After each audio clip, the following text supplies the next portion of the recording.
देश का राष्ट्रीय ध्वज आन बान और शान का प्रतीक है। हर साल स्वतंत्रता दिवस और गणतंत्र दिवस को झंडा फहराया जाता है, लेकिन स्वतंत्रता दिवस और गणतंत्र दिवस पर राष्ट्रीय ध्वज फहराने में कुछ अंतर भी होती हैं। दो तरह से झंडे को फहराया या लहराया जाता है। एक को ध्वजारोहण कहते हैं और दूसरा झंडा फहराना कहा जाता है। दो तरह से झंडे को फहराया या लहराया जाता है। ध्वज को ऊपर की तरफ खींचकर फहराया जाता है और इसे ध्वजारोहण कहते हैं। अंग्रेजी में इसे फ्लैग होस्टिंग कहते हैं। दूसरी तरफ गणतंत्र दिवस पर राष्ट्रीय ध्वज ऊपर बंधा रहता है और उसे खोलकर फहराते हैं और इसे झंडा फहराना कहा जाता है। अंग्रेजी में फ्लैग अनफर्लिंग कहते हैं। स्वतंत्रता दिवस के मौके पर कार्यक्रम में प्रधानमंत्री शामिल होते हैं और वो ध्वजारोहण करती हैं, जबकि गणतंत्र दिवस पर 26 जनवरी के मुख्य कार्यक्रम में देश के राष्ट्रपति शामिल होते हैं और वे झंडा फहराते हैं। स्वतंत्रता दिवस पर कार्यक्रम का आयोजन लाल किले पर होता है। इस दिन प्रधानमंत्री ध्वजारोहण करते हैं।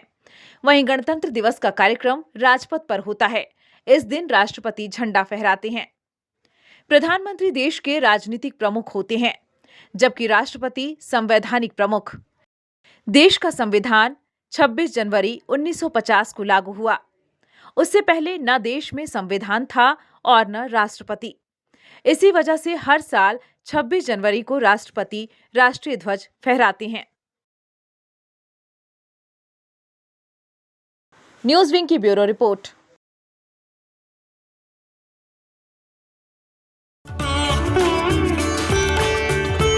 तिहत्तरवें गणतंत्र दिवस के शुभ अवसर पर सुधा डेयरी की तरफ से देशवासियों और मूलवासियों को हार्दिक शुभकामनाएं।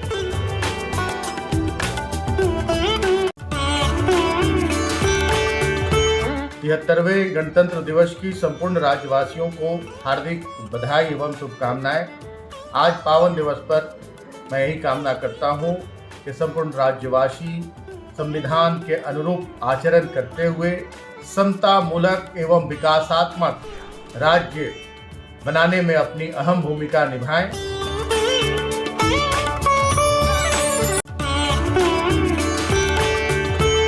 गणतंत्र दिवस के अवसर पर देश के साथ साथ तमाम झारखंड वासियों को हार्दिक शुभकामना है और गणतंत्र को बचाने के लिए मेरा अपील है कि तत्पर रहें।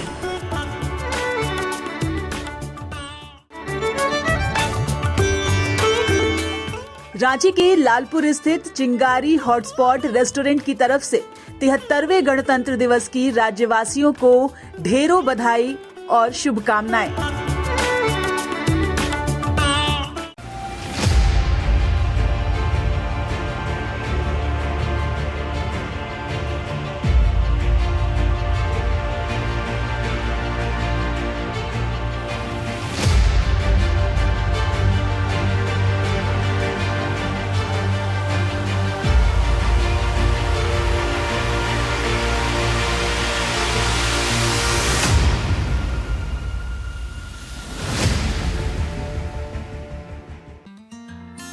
Giridih is a small place, and we have like very less facilities in terms of education and this kind of infrastructure.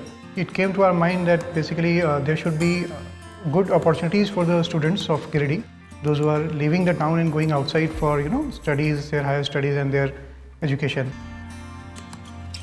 I wanted my son to start with the coding classes, so I researched it online. I got through all the reviews and everything. Then I got in touch with the White Hat representatives, and I was very happy with the progress and all how he was doing. So then I thought that why not to implement it in our school so that all the students are able to learn this thing. I started coding because we can make our thoughts real. We can interact with the computer. White Hat Junior is helping me to create a web browser. And I think on this part, White Hat is actually leading, on this coding platform. It is definitely a very good platform and one should implement in every school.